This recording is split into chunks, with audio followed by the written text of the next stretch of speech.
Good morning. My name is Annabelle Fraser, and I'm the editor-in-chief of the MIA Wave, and I'm also the president of Girls Learn International.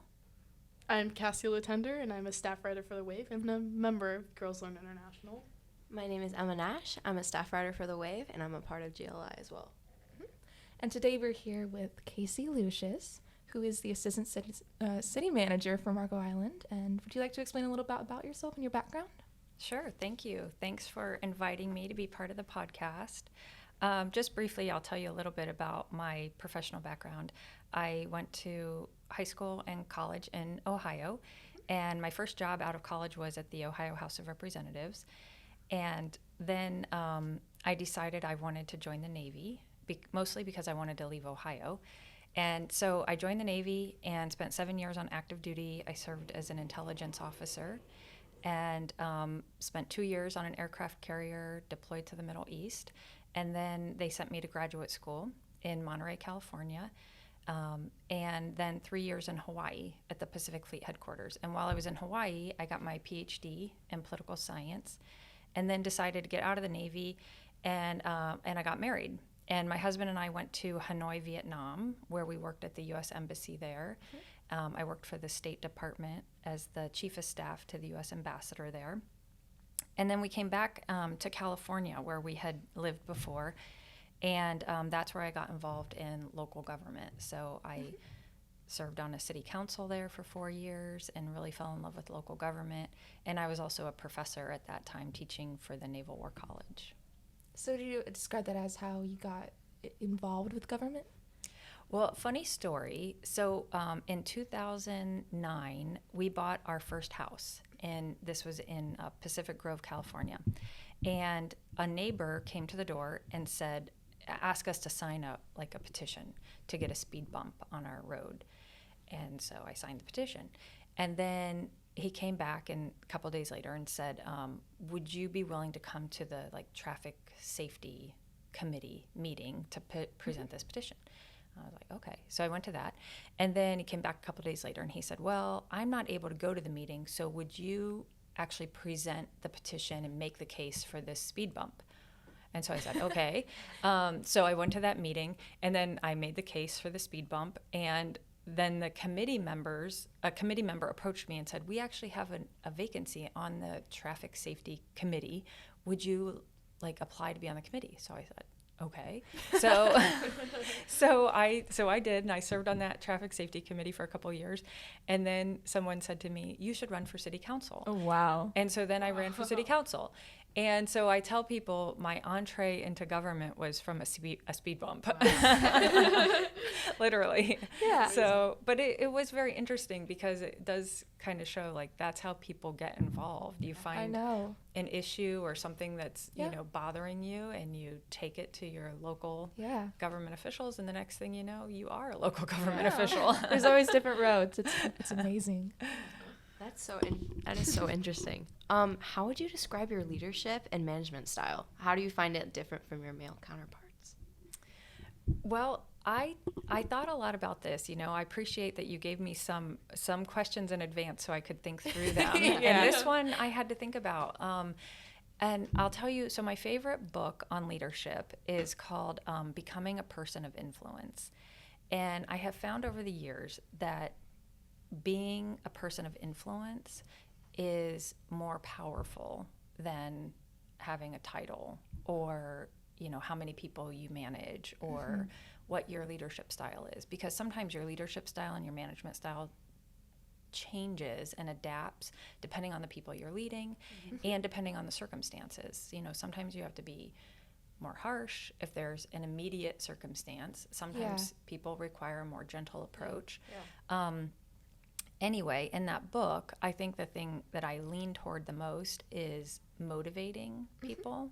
So when you get to know the people who work for you, you can figure out what inspires them and what incentivizes them, and then you can motivate them. So I guess that's how I would describe my style, is focused more on how can I motivate people to be the best that they can be and to work hard and get the job done. That's Absolutely. really great. Yeah. Do you believe that there are any differences between the way the public or media treat women in power versus how they treat men in similar positions. Like, Yes. Unfortunately, yes. And the most obvious, I think, and you can see it when you watch, you watch these national elections play out in the media. And the most obvious one is just how people comment on the way women dress. Yeah. Absolutely. Yeah, for sure. Constantly. They never comment on the way men dress. No. And actually, when I was running for local office, a common question I would receive is, well, if you serve in office, who's going to take care of your son? Oh my But gosh. no Oh one my ever goodness. asked my male counterparts Yeah. that question. Yeah. Like, who's going to take care of their children?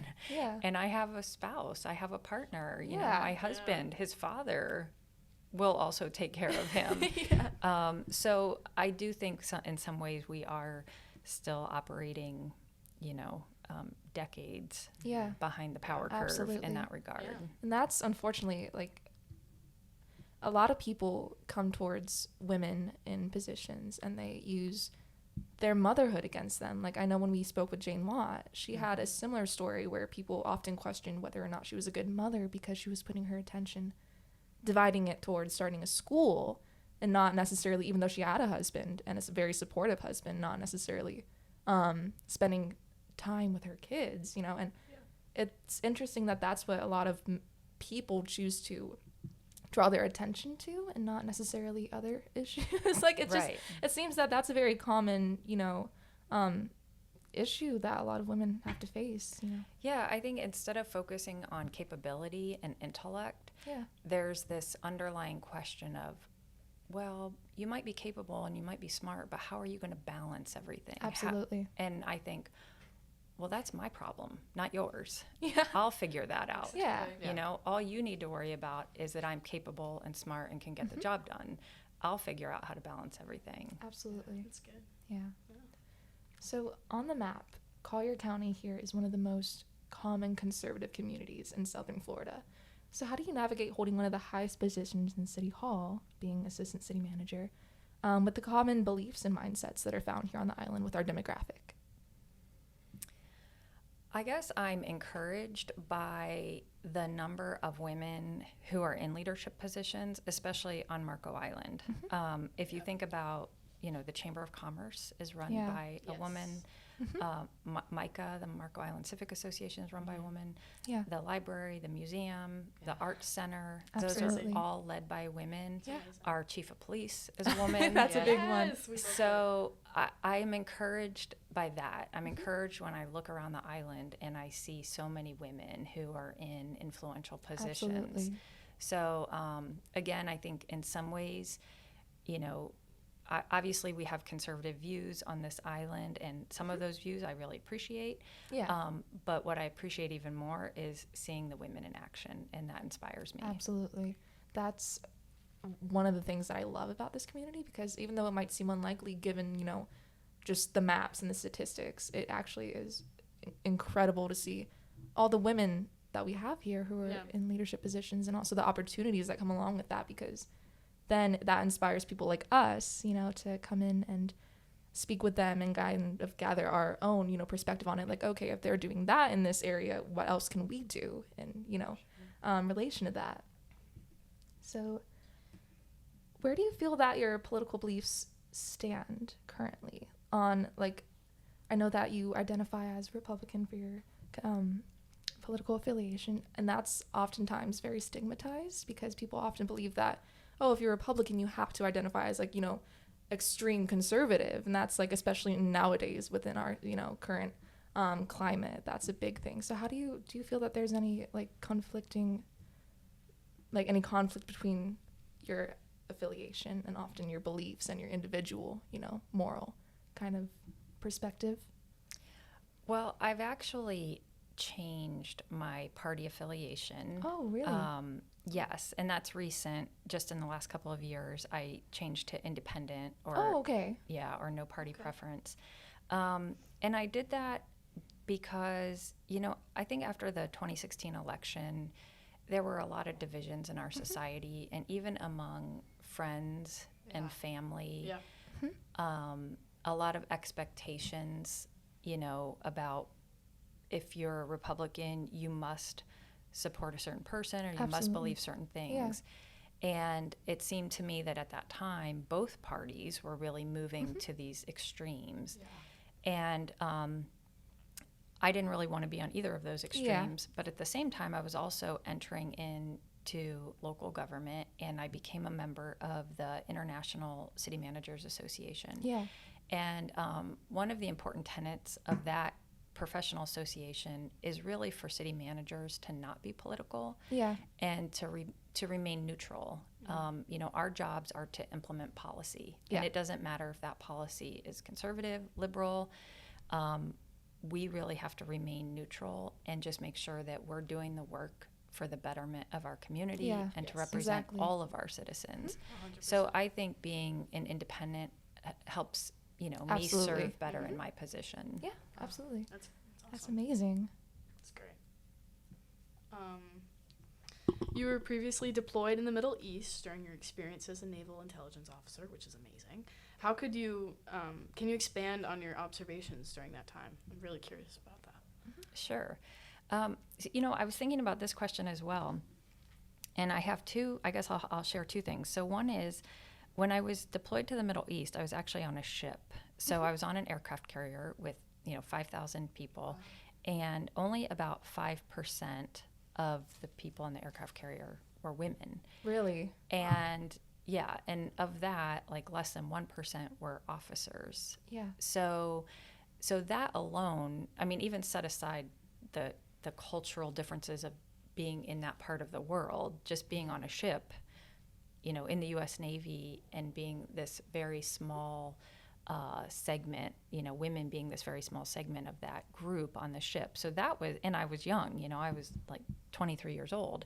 So that was quite a learning experience. And I think Absolutely. the biggest learning of that was how important it was to just be professional, and not, just be very cautious of the way I conducted myself, building a reputation, a professional reputation, and just making sure that I wasn't treated differently or judged differently, as a woman on the ship in that capacity.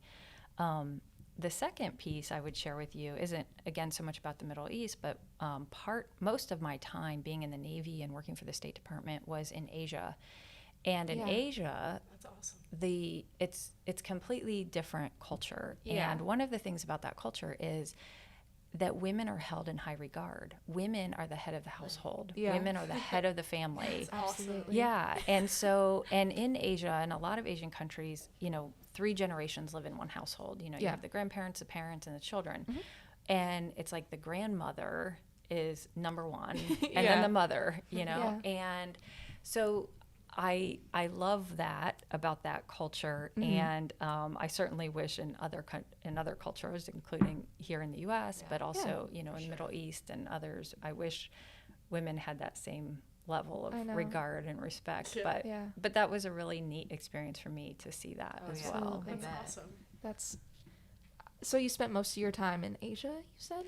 Yes. Okay. So my emphasis as an intelligence officer was primarily on China and North Korea. Okay. And then we got stationed in Vietnam. So I spent most of my time focused on Asia. Okay, that's so cool. Perfect. Could you explain a little bit about what a Naval Intelligence Officer does? Because I hadn't really heard that Me term. either. That's not like a common thing that's taught here. Yes. So when I was in college, I read this book about the Cuban Missile Crisis. And at that time, the book was about how naval intelligence officers essentially tried to assassinate Castro. They weren't successful. But I found that really fascinating. And I thought, okay, that's what I want to do. Yeah. Not kill people, but just, but I was really intrigued by that, by their mission. Absolutely. And so I went into that field, and I guess the easiest way I can explain it is, so one of my jobs, especially when I was stationed in Hawaii, was to track shipments of materials from Iran to North Korea. So at that time, North Korea was trying to develop a nuclear weapon, and we were essentially like watching them get the materials, and they would be shipped via ship to North Korea and offloaded, and we were able to basically monitor those activities via satellite imagery and kind of watch them build a nuclear weapon. And then my job was to watch all of that happen, again, via satellite, and report that to the senior decision makers and policy makers on and make recommendations on the best response from the U.S. from those activities. And and there were similar things going on in China. China, for example, building military bases and deploying their military against Taiwan. So my job during some of that time was to watch what China was doing and making sure that they weren't threatening Taiwan. So it's a little bit hard to describe when you just say you're watching, because I'm kind of like sitting at a desk in Hawaii watching what's going on in North Korea.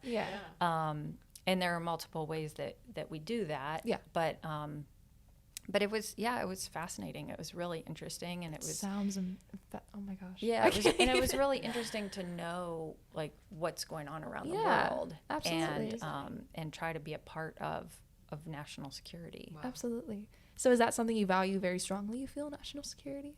Yes. Yeah. I would say out of like, if I were to describe my passion is national security, and really understanding and, what we do around the world as a country, where we station troops, where we have, diplomacy, where we give financial aid and why we give financial aid, and all the things that we do around the world, that ultimately we do for two reasons. One is to promote democratic values, and the second reason is to protect our citizens. So we build allies all around the world so that we'll be safe. And do you feel that your experience, sort of going back to your time in government too, but as long with military, do you feel that your experience in leadership changed depending on where you were and your location?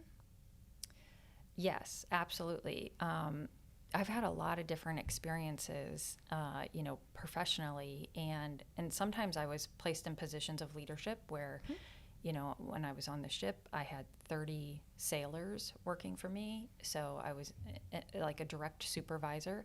And then there have been times when I haven't had anyone working for me, like when I was working for the ambassador. I didn't have any direct reports, but I was in a position to influence the organization and support the ambassador, just like I am now with the city manager. I have some people who work for me, but really my job is to support him and make sure that his goals are accomplished, and to make sure the city council's goals are accomplished. So, my position of leadership changes depending on the job. So may I ask, how do you feel, because you ran for candidacy in California, I believe. When was that? That was 2016? Okay, amazing. How do you feel about your experience in that state and, at that time dealing with that? It was a really great experience, and also a really difficult experience. I mean, one thing is I ran as a Republican in a very democratic area. I thought that was so interesting. Interesting meaning courageous, or interesting meaning crazy? A Courageous. little bit of both. All the above. Yeah. And I will say, people said to me, "You're never going to win. You're never going to win." And I was stubborn. I thought, but I can win. I can win if I'm just smart enough and I work hard enough, and I can do this. And I really, really believed that I could. I think I probably should have listened more to those people who said you're never going to win. I also had a really challenging opponent, because my opponent had a famous father who was Leon Panetta, who worked for President Obama, worked for President Clinton, was the head of the CIA, and so obviously he was very well known and very well regarded. So that made it even more challenging to have that kind of status associated with my opponent. But it was a really good experience for me in terms of learning my own strengths and weaknesses, and learning about what's important to me, And I have to say, so I lost that race, and of course I was disappointed. But I also am a big believer that, God has a plan. Yeah. And if it's not part of his plan, then you don't want to be in there. You don't want to be doing it, right? Because it's just not going to go well. And there were so many things that happened in the years that followed that made me think, oh, thank you, Lord. Thank you that did not work out. Yeah. Thank you that I did Yeah. not get what I wanted. And there have been a lot of times in my life where, I've had a lot of successes, but I've also had my fair share of failures. And every one of those times I turn back and I think, thank goodness that didn't happen. Thank goodness I didn't get what I wanted, because it would have just been a much more difficult life path. And the path that I have had has been pretty great. Absolutely. With your known experience, how do you feel that as a nation and society we could better include women in political discussions? Yes. This is my second passion. Yeah. I looked up some statistics. So even now, I think we only have, 25% of the women in the 25% of the Senate are made up of women. About 28% in the House are women. And then I looked up Fortune 500 companies.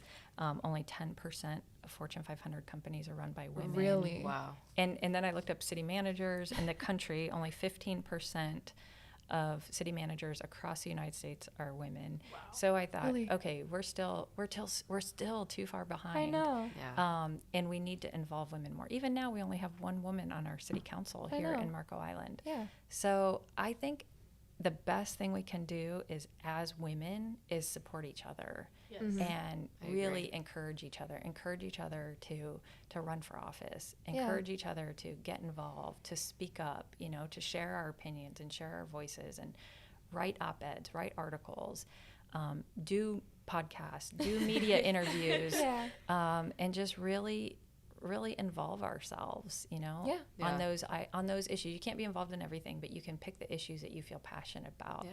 Absolutely. And then do that. And I've tried to encourage women to be involved and to run for Yeah. office That's great. and speak up. Absolutely. And That's that's a big awesome. reason why we love to do this podcast and why we created this series, because I feel like even within our own school, GLI is kind of like the group of women that are really passionate, and the group of students here that are really passionate about building each other up. And we do a lot of work. We do a lot of work with charities, and we also plan to start actually doing advocate work. So that's a big thing that we're really passionate about. So doing these podcasts, we kind of hope to not just inspire women within the community, but also, because this is getting put out there, on our website, we hope to inspire women and students around to see what they can Yes. do. Because, just looking at Marco Island Academy and the demographic It's here, a very small Yep. amount of girls who I feel the know. same way as us, which is I kind know. of sad. It's I like know it is. So our group is very passionate, and I Yep. think it's been great it at our has, school yeah. to have. We're very new. We started, actually, GLI started at Marco Island Academy in 2016, I believe, but it only ran for a year because there weren't many students that joined. And also the leader graduated. So after that, it kind of just dissipated Fizzled and fizzled out. out. Yeah. But last year I read an article in the Wave actually about it, and it was an old article that the last president wrote.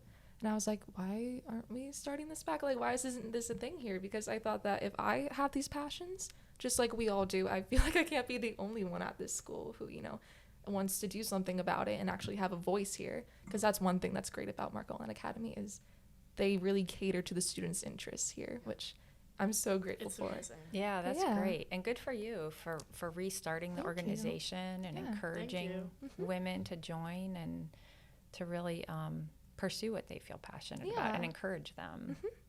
Yeah. And this leads to some closing remarks here. Why do you believe that women are still so commonly overlooked in these positions of power? We're so behind. So Bro, behind in Well, everything. Yeah, I think there are two sides of it. There is a side in which women may be overlooked, and like I said, I think that comes back to our initial discussion about, well, how are you going to balance your motherhood and being a wife and all of these things. So I do think that there is still a piece of that. But I think the other side of it is we have to take responsibility for being part of the conversation and being part of the solutions. And a lot of women don't run for office. A lot of women don't seek higher level positions. And I don't know if that's, because they're not confident or because they want to have more time, more experience before they, pursue those higher level positions. But I do think that some of that responsibility is on us as well. And I read a great book called Women Don't Ask. And real briefly, I'll just tell you, it was written by a PhD, and when she was going through her PhD studies and trying to get internships, she went to her professor and she said, "Why do all the male students get the paid internships?" And he said, "Because they ask." No female student had ever asked for one. Really? And so she ended up doing all this research and writing a book called Women Don't Ask. And the book was infuriating. I mean, as I was reading it, I was getting so upset. But it was basically like about men are paid more because they ask. Really? They ask for higher salaries. They ask for a raise. Men are promoted because they ask. Men have all these opportunities because they ask. Yeah. And women wait. These were her conclusions. You can debate it, but her conclusion was women wait to be asked. Absolutely. And so I think we have to ask. We have to put ourselves out there, and we have to ask. And we have to say, here's what I want. Here's what I expect. You might or might not get it, but then you just keep pushing on until you do get what you want. Yeah. I feel like a big part of that is that so many women are conditioned oftentimes to the idea that, you have to sit quiet and you have to be like, polite, and you have to like, be simple and whatever else is entailed with that. But it takes people like you and people, like us to really step out and like say that I'm here, I'm a presence, and I'm important, and you can't really shut us out because women really aren't going anywhere, and like unfortunately, and unfortunately in this time that we're in, especially, women really need to unite and form a presence, I guess. But what do you personally believe are the benefits to having women in power, whether that's in government and legislation or even just simple matters? There is so much research on this, and I wholeheartedly believe the power and influence of women. For example, again, this is based on data and research, but women are proven to be more collaborative. So they're proven to find consensus in decision making. Women are able to network and reach out to different stakeholders. And again, I'm not trying to be biased or anything against men, because I know men can be great decision makers and very productive. I have a lot of great male role models and mentors in my life. But I do think, and I know research supports, that women do tend to be more collaborative, be consensus builders. They're able to get groups of people to buy into ideas and solutions. And I think we see that even in, you look at Congress as an example, you have only 25% of the members are women, but they pass over 50% of the legislation because they're able to reach across the aisle. They're able to work collaboratively with people of different groups and different, mindsets and perspectives. So I think it's already been realized how influential and powerful women can be in leadership positions. Absolutely. We just need more of them. Agreed. Okay. Well, perfect. That's all we have prepared. Is there anything else you want to add? I just want to thank you all so much. You Thank truly you. inspire me. Thank you so You much. really do. Even just last night, I was just scrolling through Facebook, and a friend of mine posted something about I won't get it exactly right, but it was something about, even if someone finds you argumentative, continue to share your opinion, continue to be assertive, and continue to ask the hard questions, even if it makes others uncomfortable. And I needed to hear that right as I read it. Sometimes you get a message right as you need it, and I needed to read that right at that moment. And I thought, thank you. And I actually texted her and said, thanks for posting that. I really needed it.